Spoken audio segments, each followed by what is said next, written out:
A press release was brought out a couple of weeks ago announcing that starting from Linux Mint 17, every version of Linux Mint will be based on the latest Ubuntu long-term support release. Long-term support release is a release of Ubuntu that is released every 2 years and I believe has a support cycle of 5.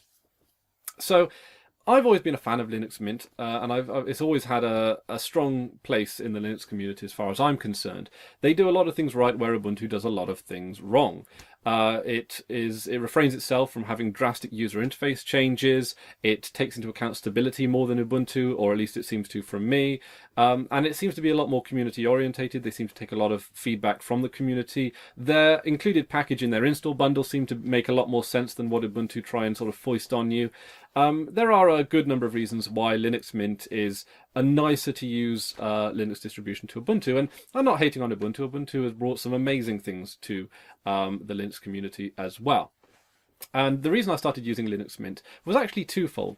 The first was that it actually provided widescreen support for my laptop at the time, of which Ubuntu didn't, and I didn't really know enough about Linux, and I wasn't really comfortable about Linux at the time to actually mess around with the x.org file and all that kind of nonsense, so I decided to go with Linux Mint, with the added bonus that it included all the multimedia codecs and even the ability to read DVDs right out of the box. As a Linux newbie at the time, on about my third distribution, it was everything that I could ask for. Now, Ubuntu have kind of rectified their position by giving you an option to download and install third-party codecs during the install process, which is pretty good. Linux Mint still do, as far as I'm aware, include a few more codecs and the like, and they seem to still be a little bit better than Ubuntu, but not so much that it's a deal breaker. So I mentioned in a previous video, and I got a little bit of flack for it, which was that I wasn't really happy or comfortable with Linux Mint's update procedure. The idea that you had to reinstall fresh. And I talked about how if you had to reinstall fresh for every update procedure, then it should be standard practice. It should be default in the install that you have your home on a separate partition. Whereas it's not particularly difficult to put your home on a separate partition. It might not be obvious or something that a person who's new to Linux might think about, considering that Windows doesn't do the same thing. So and the idea of reinstalling every 6 months does seem a little bit out of the way. It might be something for people who are more enthusiastic about the software on their operating system and so forth.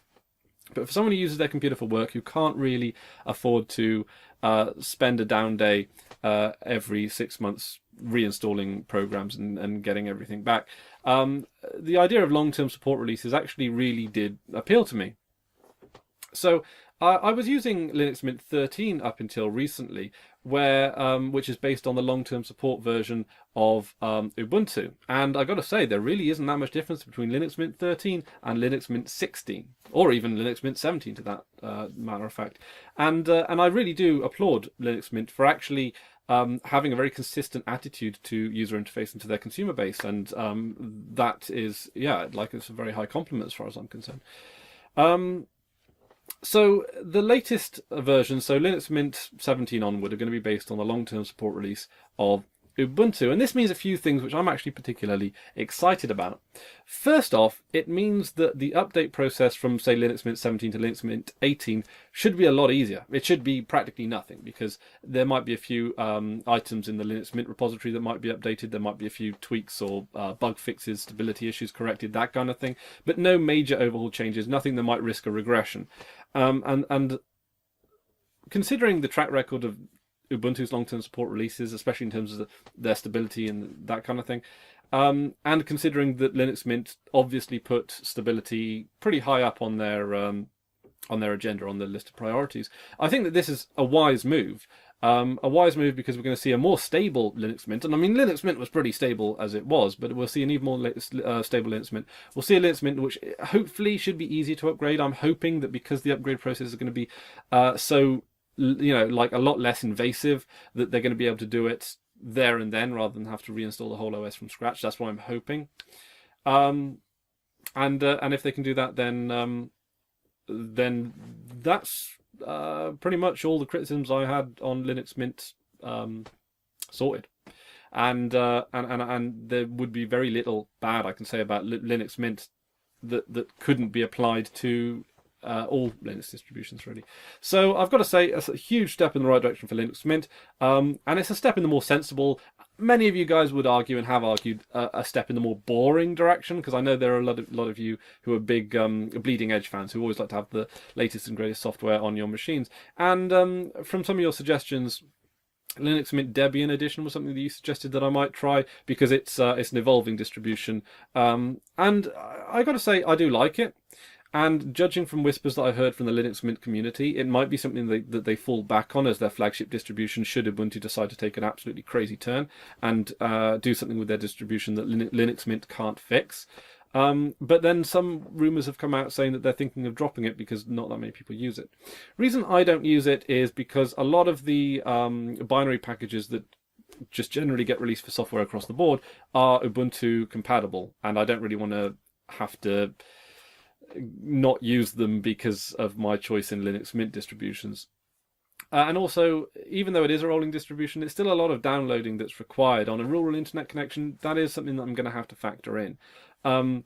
If you had a really super fast internet connection, then that might be nothing of an issue. But it's the price you pay for living in the countryside, I guess. But anyway, that's just a few thoughts on the new direction of Linux Mint. And every time Linux Mint do something like this, it's by and large something that is a step towards the ideal Linux distribution, and certainly one that I would recommend for newbies.